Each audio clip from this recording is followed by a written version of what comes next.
This computer. Okay, guys, so this is the first A in Education podcast, and me and Nathan want to do this for a while now. We've got round to do it because we believe that our experience as coaches could really, really help you all who are listening to this and any clients listening to this that may be interested in the topic that we're covering, which will be adherence today. As we know, this is a big challenge for a lot of coaches because at the end of the day, most people don't get results because they can't adhere to the programs or plans.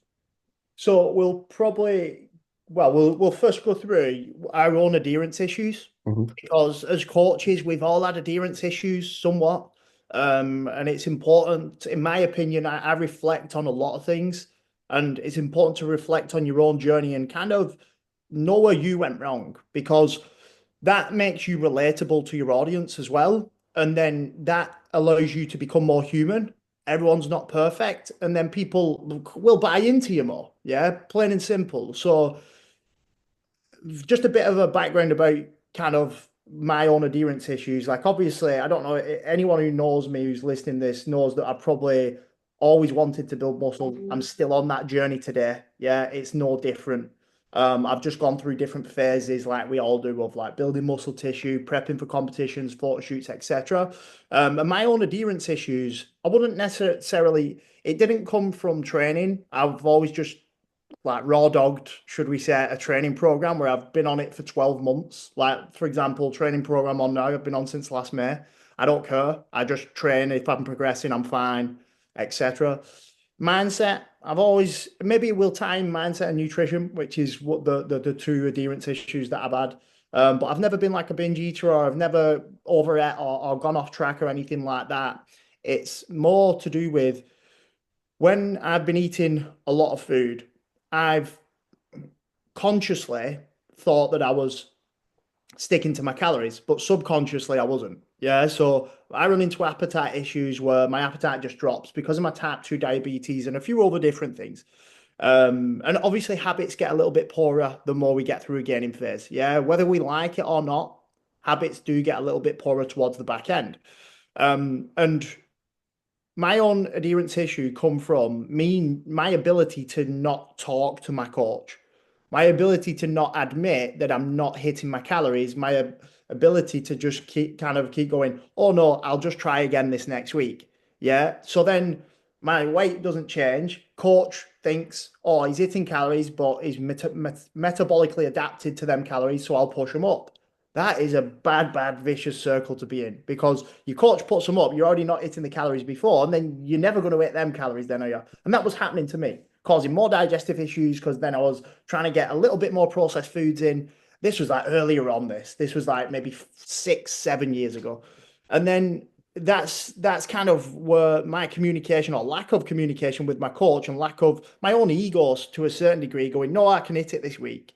Yeah. And that was my adherence issue. So I was spinning my wheels, yeah, and I was causing myself more GI issues, more blood sugar management issues, which was a vicious cycle, which mean I didn't frigging progress as much as I probably fucking could have done. If we just had a pullback and then pushed up, I'd have been fine. But me being naive, stubborn, whatever you want to call it, just kind of kept cracking on. So that's probably my main adherence issue that I can that I've reflected on and now I kind of help clients with when they're in these type of gaining phases. Yeah, and my one, mate, because I completely understand that the high food is hard to hit, and I think anybody who's put a lot on, who's trying to put on size will always be able to relate to. Trying to eat food is just as hard as dieting, if not potentially harder. Harder. One Yeah, million percent. Well, sorry, I think there's like two types of people, me. yeah. People who like can probably eat loads of food, but then run into like a too much body fat Hmm. issue. And then there's the other group who don't really gain as much body fat, but they struggle to eat the Yeah, food. yeah, But it's a lot harder, I yeah. think. Yeah, It's me. it's it's hard to manage. Because at the end of the day, and I think the thing is when you're dieting as well, you can see visual changes a lot. When Mm. you're trying to put on muscle, it takes a long time. Like this is something I'm speaking to a lot of people about. It's like it's hard to lose muscle. Like if you train hard and you eat adequately, it's hard to lose, but it's really, really hard to gain it. It's a really, really long process. But mine is probably something that a lot of people can relate to, in regards to thinking more is better. So when I first started coaching and getting into this, I was going to the gym 6 times a week, running, etc. And I just thought the more and more I do, the better and better I'm going to get because that's the equation for most things in life. More is normally better. And it took me to getting a coach to start to understand when I run into bottlenecks about I'm not getting stronger, to actually start to understand that less is more. And now I'm on the opposite end of the spectrum where like I am a nightmare for sticking to a training program. And that's mainly just because like I love training. So anything that I see that looks cool, I want to apply to myself so then I can apply to other people, have a greater understanding about it. But nevertheless, it's still going to hold me back within progress if I don't just stick to something. So I've come up with my own little equation where I stick to the fundamentals and then I might fanny around here, there, and everywhere. But I will accept that I will potentially lose progress on that. But I am now in the state of how little can I do and make progress? Because at the end of the day, as my education's got greater within this, it's like the less we do and the more progress we can make, the more room we've got to wiggle with instead of trying to do X, Y, and Z. So we've all had them clients who try and go 20,000 steps, go to the gym 6 times a week, do 3 classes, and at the end of the day, they're only going to burn out. They're only going to hit a wall, and then they're going to go, well, because you can't do any more. It's the same when it comes to food, and this is something that Nathan's taught me a lot over the last couple of years in regards to you want to eat as little food and put on as much muscle because at the end of the day, it's inevitably going to have to go up. So if you're already at your ceiling and you're not gaining weight, you've hit a bit of a fucking wall there. And there needs to be something. So if you fix your GI, utilize food better, you can eat less, grow, and then you're always going to be able to just slightly increase the food within that. So that is mine. And again, I can imagine a lot of you and a lot of your clients can probably relate to that where they think more and more and more, and it's just never going to work. You want to get them doing the least and get them losing body fat on the least amount of work, and then you can always increase it if need be.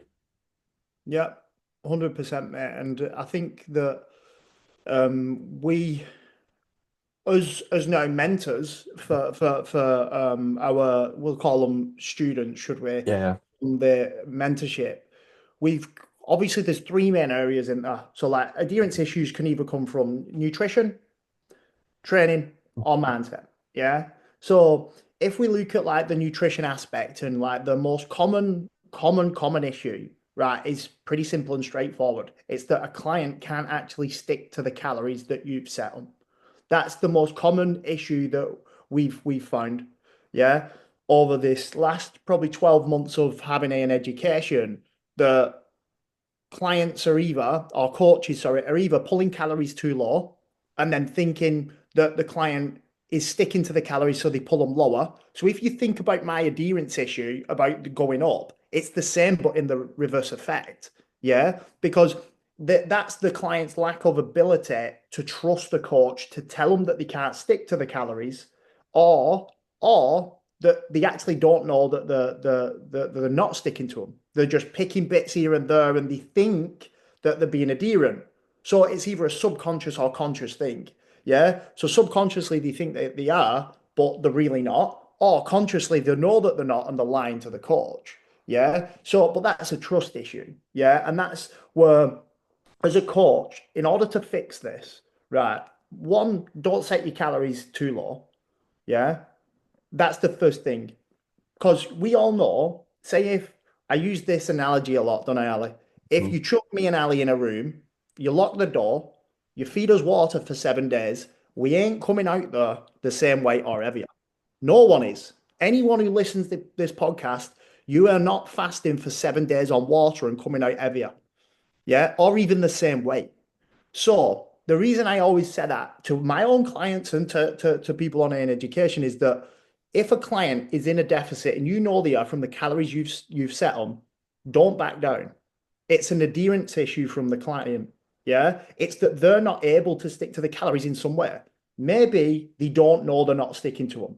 Maybe they think that they are and they're just not tracking oils and milk and a grab picking out the cereal yeah, box for a moment and stuff like that. Yeah. Or maybe it's so they need educating. They need educating about these. I always call them hidden calories. Yeah. Because they're hidden because we don't think there's nothing in them. Like, say you have 10 cups of coffee a day and you put 50 mil of milk in, that's 500 mil of milk a day. And that's probably 300 more calories. Yeah. Simple thing that could push someone to maintenance. But the other side of the coin is that a client can't stick to the calories. They know that they're overeating. Yeah. So if they're not telling you or they don't feel comfortable, they don't feel in a safe zone to tell you that they're not able to stick to the calories, that's on you. Yeah, as a coach, that's on you. I want all my clients to feel comfortable telling me if they've overread. So, in my opinion, how that comes is by your check-in system, or if you're an in-person PT, you need to ask them clever questions. Yeah. So your check-in form should be around feedback around numbers, so like biofeedback on like weight metrics, calories, macros, training steps, etc. But also a mixture of asking them subjective questions as well. So, for example, we use a good question on a feedback form saying, "Have you in your off-plan meal? Is it included within your calories?" Simple question. But then it gets the client thinking about if they've had an off-plan meal, have they included it in their calorie number or have they gone over? Yeah. So simple question, but really good question. Because if you ask that a client and then they go no, then you can go, right, okay, cool. What did you have? You can put that on the feedback form and then you can educate them. Because this is not about tearing a client down, making them feeling shit. It's about educating them so they understand that how much calories are in off-plan food. And it's not so it's bad or good. It's education. Yeah. Because the amount of people who walk planet Earth who don't have a clue what a calorie is absolutely ridiculous. And or they don't know how much calories are in a chicken kebab, let's just say. Yeah. And us as coaches, we know. We know that the average off-plan meal is probably around about 12 to 1500 calories. Yeah. So I always say to clients, I always tell them numbers. Yeah. So then the education side of things is how you fix that problem, but also not being a judgmental coach who tears your client down when they go over the calories. Your job as a coach is to find out why they can't stick to them. Is it because they're stressed, they're angry, they're bored, they're hungry? Yeah. What one of them emotions are they feeling that makes them overeat? Or is it lack of education, like we spoke about before? So with nutrition, honestly, 9 times out of 10, I'll not say 99 out of 100, but 9 times out of 10, it's that the client's not adherent with nutrition. Yeah. And it's because they can't stick to the calories or they're uneducated to stick to the calories. So that's the main problem. Do you have anything to add to that, bud, or do No, but you? you said something there that's actually like brought me onto a podcast I was on a couple of days ago in regards to like coaching and actually, are you coaching? Like, because like the definition of a coach is getting people to ask questions, and are you asking intelligent questions yourself as a coach? Because that's what we're trying to do. We're trying to solve problems that the client is having. So the adherence in nutrition, I think, is the number one reason clients aren't making progress, if I'm honest. And if you're just dictating, you're actually coaching. So Mhm. I hope people don't get emotionally sort of like upset about that. It's just true. It's like the definition of the coach, if you type it into Google, like definition of coaching is the ability to be able to ask questions and intelligent questions to get the client to be able to give you the answers, not just tell the client what to do. But in regards to training, as I said, it'll either be what I spoke about before in regards to like people doing too much or people potentially just not training hard enough. At the end of the day, I think as coaches, we've got to understand that some clients don't actually enjoy it. Even though we enjoy the training aspect of things, some clients don't. It is a chore to them. So as a coach, you've got to potentially look away from what is the most optimal way for them to train and go, what is the most enjoyable way for them to train? What do they actually really enjoy doing? How many times can they actually commit to going to the gym? Because if you give them a 5 day training program, but they can actually only realistically go 3 times, every single time they only go 3 times a week, they're going to feel like they're failing you, failing you, failing you. And when you have that negative attitude then of feeling like you're failing your coach, you're then going to start potentially going off and putting your hand in the cereal box or potentially putting your hand in the cookie jar or whatever it may be because you don't feel like you're winning anyway. And this is why it's very, very important again to meet the client where the client's at in the journey, how much they like training, what do they really want to do within the gym. Because if we're looking at most gym pop people, they just need to move, they just need to get a little bit stronger again. But if I applying progressive overload, the rep range needs to be suitable for what they can do, and the gym equipment, sorry, the gym program should be based off the gym equipment that they have, and don't make things too complicated. But then again, on the flip side, that if the client is a little bit more advanced, making sure you give them challenging workouts because if you don't give them anything challenging, they're also then going to start to tap out mentally. So again, it's meeting the client where they're at, and then this will probably just bring us on to mindset now. Yeah. So with mindset, mate, what do you think the number one issue is? I'm literally doing a post on this today in regards to like discipline. So like there's a discipline equation in regards to like people's want for the goal, the people's enjoyments of the journey, them two add together minus the sacrifice that they have to make. And if it doesn't come out as a positive after that equation, they won't be disciplined through it. Because at the Mhm. end of the day, I think like discipline, everyone thinks it's dead easy to stick to by typing in buying these timer apps and all this kind of thing because we all think these are like little secrets. But at the end of the day, discipline's something that we all have. We just need to find out what works for us. I think discipline and then probably just actually enjoying it and knowledge. I think knowledge Yeah. is a big one. I think, me personally, I think it's the way that coaches phrase things to clients is a big one. Because the way that you talk to your client, comes with knowing your client on it. Yeah. Because, for example, male and female, I speak to males completely different than I speak to females, right? But some females I can speak to the same that I speak to males, and some males I can speak to the same as I speak to females. So what I mean by that is the way that I phrase things has to be relevant to the client. That might sound a bit kind of wishy-washy, should we say, and you'd be like, well, what does he mean? So in terms of phrasing things, you want to think about how can I get the client to react in a way that's positive rather than negative? So let me give you an example. So with an example, like for example, I did a check-in yesterday and a client's new to the program. He's a very busy guy. Yeah, he's a surgeon. He flies here, there, and everywhere. He's never really stuck to a protein target. He struggles to get protein in. The way that I talk to him is completely different to the way that I talk to a client who has been in the program for 6 months because he's just finding his feet. So with him, it's just about aiming towards the low hanging fruit and not making him feel like he's a failure. So the way that I speak to him is in a way of empathy. And I understand his situation because I've had other clients who've been in his situation before and I've helped them.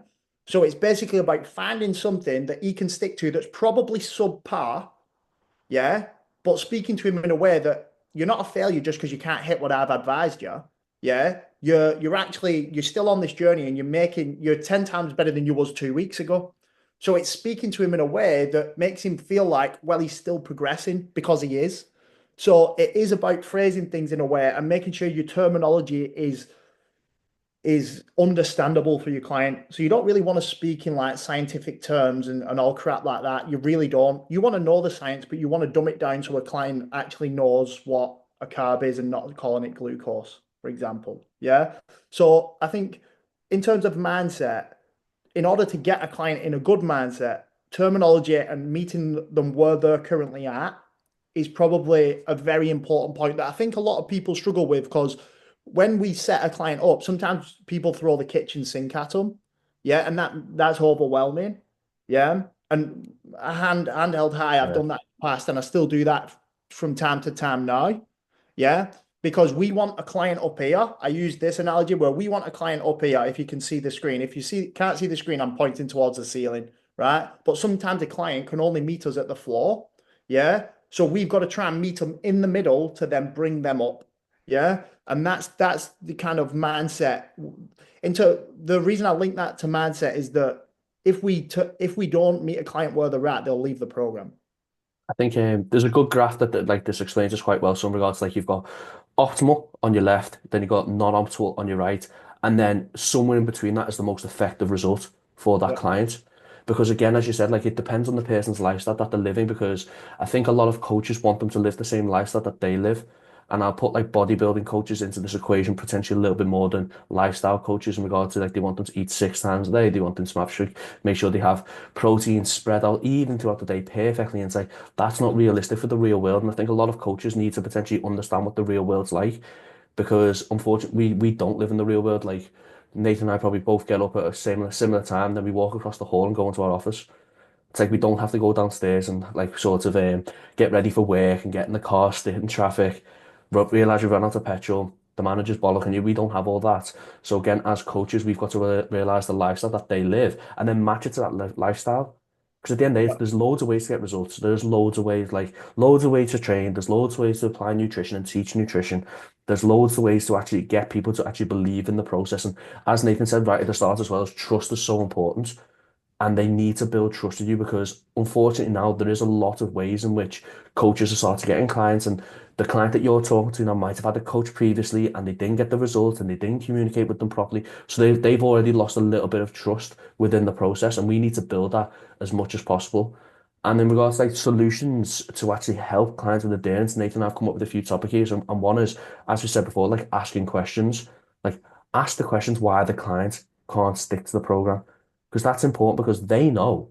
You don't. You can assume all you want until they tell you. But if they can't hit the calories because they're too low, you've got to make sure you ask the question. You can't just assume. If they can't get the steps in, you've got to ask the question why they can't get the steps in and potentially then come up with another solution because me and Nathan speak about this all the time. It's never been easier to diet.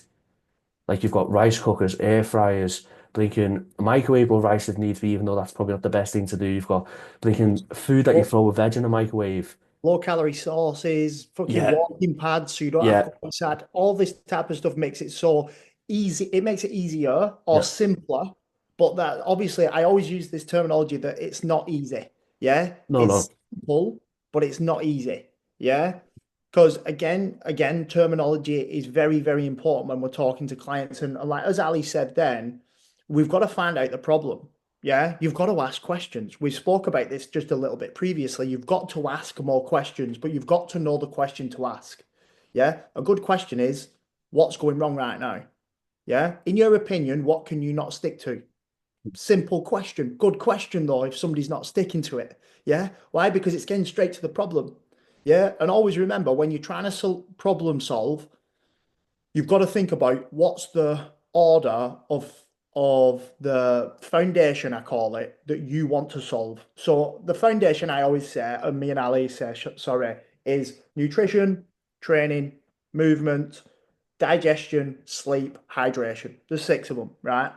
And we can all agree that probably nutrition, movement, and training are the most important three out of them six, right? The other three will probably fall into place when the first three go ahead.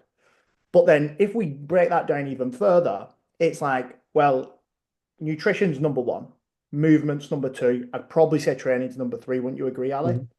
Mhm. For general population, for average Joe, yeah. If the nutrition and the movement ain't correct, don't matter what they train. Doesn't matter how much they train.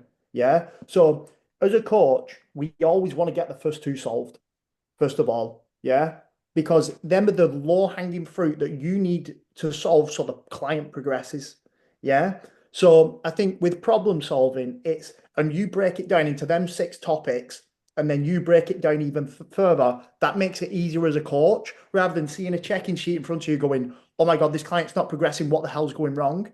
Yeah. It's kind of like, right, well, if they're not progressing, we know it's nutrition.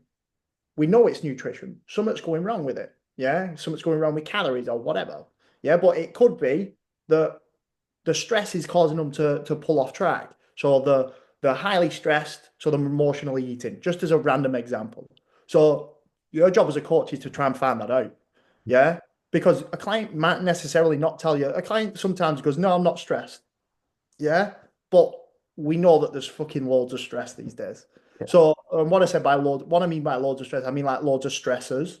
Yeah. So yeah. I think a good way to look at training nutrition, for example, is like nutrition's what's going to make you, for the most part, really healthy, internally really, really healthy. Training is what's going to help change people's physiques. Mhm. Because if you don't train, you won't be able to grow tissue. But Mhm. also, if you don't eat the right food according to what you need, you'll never become healthy no matter how much training you do. You can become maybe cardiovascular fit if you are doing that, but you'll still be internally healthy, unhealthy, sorry. If you combine the both of them, you're going to get the best results. And that's why you can't just focus on one. Like every coach will have their own passions, like mine's training, for example. Nathan's is more nutrition, gut health. And but we still both have interest in other aspects of it because we still both understand the value of that. Now, a question that you can all put in your check-in that would be really, really valuable is, do you feel like you're making progress towards your goal? And then put in brackets, if not, why? Close bracket. And again, that's then every single week the client's telling you how they're feeling before, towards their goal. And then if they bring up something negative towards that, you can then delve into that situation a little bit more. If they bring up positive, you know, then you can still keep pushing that button of like they're still making progress, they're still really happy with it, but you're asking them to ask a question that they get to type in. Sometimes people feel a little bit awkward speaking face to face, but if they have something which they can type on a form, they might be a little bit more honest with how they actually feel. Because a lot of people don't like making people feel upset, or I think a lot of clients as well feel like the coach is going to take things personally, and coaches all listening to this, please don't take things personally. Like, get a grip. At the end of the day, it's like they shouldn't hurt your feelings at the end of the day. They're only being honest. And with them being honest, it's going to help you get them to the result. So they feel like they're not enjoying the training or they feel like the food's too low and you've been too harsh with them. If they say that to you, just go, okay, cool, I can work with this now, instead of just not knowing the situation. And Mhm. then me and Nathan speak about road mapping a lot. So I'll let Nathan take over on this part now because I've just been speaking for a fair bit. But road mapping is probably the most important thing you can all apply to your coaching to help a client adhere. Yeah, so with road mapping, how it helps with adherence is as a client, right, when you first get a client onto the program, they can't see further than 4 weeks ahead, right? You can as a coach. You know the potential of this client. You've had a consultation call with them. You know what the problems are. You know how to solve them problems, hopefully. Yeah. So a roadmap is something that you should have within your coaching program where you actually map out weeks of dieting, weeks of maintenance, weeks in a surplus, whatever. But you can roadmap that client for, say, a 6 to 12 month period, which we talk about in education quite a lot. And how this will help is that if a client knows that they're dieting for 12 weeks and then they've got 2 weeks at maintenance calories after that to give them a quote unquote diet break, then they're more than likely going to stick to the plan for the full 12 weeks because they know that they've got a maintenance break after it. Then you might do another 12-week dieting block, but that's split up 6 months of dieting. Yeah. And a client then knows that they've got a vision. You know, it actually looks professional from yourself. They think, oh my God, this person knows what they're doing because you do. Yeah. And you've got a clear vision of how to get them to their goal. So then you can kind of, with road mapping as well, you can set expectations. Yeah. So on week one, expectations should be set from week one. How much you expect a client to lose based on the calories and output you've given, and how much they should then predicted to lose over a 12-week period. Because say if you want a client to lose 1% of the body weight and they're a 200-pound person, you know that they'd lose £2 per week. So over 12 weeks, they lose around about, we'll say 20 to 24 pounds because it doesn't always go to plan. Yeah. But then you know you've given numbers, right? And that's not to put pressure on them as well, by the way. That's to take pressure off because you know that if they stick to the plan, that they will hit that number, right? But you also know then as a coach whether they're going off track. Yeah, because you know if they don't hit £2 a week, they've not kind of adhered fully, which again sometimes is all right because there's always a reasoning behind stuff. So then you know as a coach, and you can not call them out, but you can kind of go, these numbers don't add up. Yeah. And again, it's like with road mapping as well, as you said before, just gives that client that clear vision of what they're coming into. Because like you can road map everything from like training, as Nathan said, like nutrition, diet breaks, when they're going to be in a surplus. Because there's nothing, and I think this is like, getting back into like the off season eating food. There's nothing worse when you just think you're eating food all the time and you don't know how long you have to push for, then you can have a little bit of a break and then push up again. It works the same way with dieting as well. It's like, how long do I have to diet for before I start to get back to maintenance or go into an improvement phase? And again, you're mapping it all out, but also you're showing the client there's a science behind it because there is a science behind coaching. Like I know everyone said like hates science-based evidence and all this kind of shit, but it's like there is a science behind it. But then there has to be a human element to the science in which we apply, and that's where again, like Nathan, because me and Nathan talk about this all the time in regards to like role mapping, like the certain blocks and phases, how long you should run something for. But that's going to be very, very person dependent. So, for example, Nathan dies in 12 weeks. I think he's doing a 12 or 14-week prep, aren't you? Something like that. Most Yeah. people are probably going to do 20.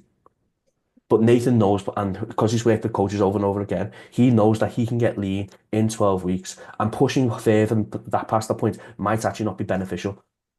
So again, like when you learn this, you actually get to understand, okay, my client can only diet for 8 weeks before they fall off the bandwagon a little bit. So I'm going to do 8 week diet, 2 week maintenance phase, 8 week diet, 2 week maintenance phase, and then you run that for the foreseeable until they get to the body weight. Or you might be able to push them for 20 weeks and then throw them in just for a 1 week maintenance phase and 20 weeks. Again, everyone's going to be individual, but you map all this out and then the client is bought into the process. You can even put things in like social occasions, holidays, when they might be going away for the weekend, etc. So again, the client knows that you've taken everything that they've said into account because sometimes clients don't feel like they're listened to either. And when you're putting all this on a roadmap, they feel like they're listened to, they feel like you've taken everything into consideration. But then also when you get busy as a coach, it's something for you to refer back to because it's impossible for you to think about however many calories your clients have been on, every single one, what training split to do. Like that's a question I hate getting asked. It's like, what do you reckon I should do for me upper session today? It's like, I've got no fucking idea. I wrote it about 4 months ago. It's like so again, it gives you that roadmap of, okay, this is where we're at. it gives you a sort of like a bit of a restart every time you go to the check-ins. Go, okay, this is what we done last week. This is where I expect them to be, and if I expect them to be here in 4 more weeks, this is what needs to be done. So again, road mapping is something I think a lot of coaches don't utilize, or if they are using it, they probably don't use it to its full potential. One last point on road mapping is that it helps you learn about your client. Because, for example, what I find, I coach a wide range of different clients, from health conditions or dysfunctions to getting people in extreme shape to building people muscle. And what I've found with people who diet, that they normally struggle after 12 weeks. The average Joe struggles after 12 weeks, right? So normally the average Joe, when I get them onto my coaching program, I don't diet them for longer than 12 weeks unless they're massively overweight and they probably need to. Yeah. And even just getting 4 more weeks, it'd scrape a little bit more weight loss to then diet break them. But the reason I know that is because I've road mapped so many people and I've learned about so many people and I've reflected on it. But I've got the evidence because of the road mapping to actually prove to a client that they maybe can't stick to it past 12 weeks. So you use it as evidence as well to actually make an informed decision rather than just going, oh, we'll just try 16 weeks again, even though it didn't work last time. Yeah, like you didn't lose any weight for the last 4 weeks, but we'll try 16 again, just see if it works. No, you've got it as evidence. Yeah. And you've got it then to learn, and you've created like an experience with that client. So then now you can actually go, right, okay, cool. We didn't progress past 12 weeks. So what we're going to do is just do a 12-week dieting block and that'll suit you better. Yeah. Yeah. So I think that's an important point. And then that leads us on to one point that I've kind of touched on a little bit with a client example is like overwhelm. So like adherence issue can come from being overwhelmed from a client, because sometimes if a client's overwhelmed and they don't hit numbers, they feel like they're a failure, which makes them go off track. Yeah. So I think, like we've said, meeting the client where they're at. So we kind of touched on that previously, but it's basically sometimes we set the bar too high. We need to lower the bar, because even us lowering the bar is actually raising the bar for them. Yeah. And then once they've raised the bar, we can then raise the bar with them together. Yeah. So it is with overwhelm. It's just literally meeting your client where they're at. If they're brand new to the gym, you probably don't want them eating 5 meals a day and training 5 times a week. They probably want to do 3 weight training sessions, and that's probably it. Hit a step target and try and stick to some form of nutrition, whatever that may be. So, like in terms of overwhelm, it's just meeting a client where they're at. And just to add on to that, you should find all this out in your consultation when you have a chat with them, like what they're doing at this moment in time. And then also, what do they actually expect to be doing? So they expect to be eating 4 times a day, 5 times a day, going to the gym 5 times a week, and they can commit to that. And you have that agreement that that's what they're going to do. It might not be too much of a big change for them because they've already got that mentally prepared. But if it's a big shock to the system, don't make it even worse. Like they're already having to change a lot within their life that, again, as coaches, we probably can't relate to because we live this lifestyle. Like just subconsciously now, it's just the way we're built essentially. So sometimes we don't know what it's like to have to say no to going out on a Saturday night to the pub with our friends, or having to do that for a prolonged period of time because you've got this goal. So again, just being a little bit more empathetic and sympathetic to their situations will definitely help in that. And then the last thing we want to talk about is actually like lack of belief. Like at the end of the day, clients have come to us because they don't believe in themselves to be able to get to the thing. Everyone knows what to fucking do. Everyone knows to stop eating as much food and move more and go to the gym. But there's a reason why they're not doing it. And it's our job to get them to believe in themselves, because if they don't believe in themselves, it's going to be very, very difficult. And again, with it, the way the world is now, it's probably harder and harder and harder for people to stop comparing to others, for them to think they're not good enough, etc. And as a coach, we do have the power to be able to make people believe in themselves a lot more and feel better. Yeah, and with lack of belief as well, I said this previous. It's a client can't see as far as you can. You've got to help them believe, but you've got to get buy-in in the first month. I think Matt Coles said this. I think I heard this from Matt Coles, is that you need to get a client progressing within the first 30 days, and if you don't, that you've lost them. And I think it's just a really good saying, because it is so true. Yeah, you've got to gain trust to help the client believe in themselves, but you've got to get them a result in the first 30 days, whether that be losing 3, 4 pound, whether it be losing 10 pound, whatever. You've got to get them progressing. Yeah, and if you do, they'll start believing in themselves more. They start become more confident because they start losing more weight. They start getting more confident in the gym. They start building more muscle. Blah blah blah. Yeah. So like with lack of belief, it is about getting buy-in, but it's also about helping your client in other ways, like with some form of maybe emotional decisions, or dependent on the social circle, which are another couple points that we will just touch on briefly. Like circle's massive. Like whenever I'm on a consultation call, I will ask the client, are the partner supportive, or do they have a supportive friends and family? Because you know, if they said no, that's okay, but you know that that could be an issue then. So you know you may need to help them a little bit more with their ability to believe in themselves and say no in social situations, but also give them a bit of leeway on them social situations. Because if you say no, you can't have any food or drink, and they've got a bad social circle that try and pull them off track, you ain't going to succeed with that client. Whereas if Yeah, you and give a sorry. bit of leeway, they may do. Sorry, mate, go on. That's all right. No, and as coaches, yeah, we can only really control so much, and we're definitely not therapists. As coaches, I do believe we should be reading books around mindset and getting different people's perspectives on it because at the end of the day, we can't tell people to leave their partners, etc. But Exactly. Nathan rightly said, it's like if they've got a very, very negative network around them, you might be the only positive light in their life. So we've got to make sure that we understand potentially how people take. And again, there's so many books out there now on mindset that you can just start to delve into certain ones. And it's also interesting because again, getting back to the endurance thing, it is mainly a mindset kind of thing based off the training and nutrition, what they're not adhering to. So the more and more you can learn about this, the more and more you read up about it. I mean, Nathan will put 5 books that we recommend in the show notes at the end, for you just to read. So again, just to get a better idea about it and find out how you can improve the way you communicate to improve someone's mindset, I think will massively help. Yeah, agreed.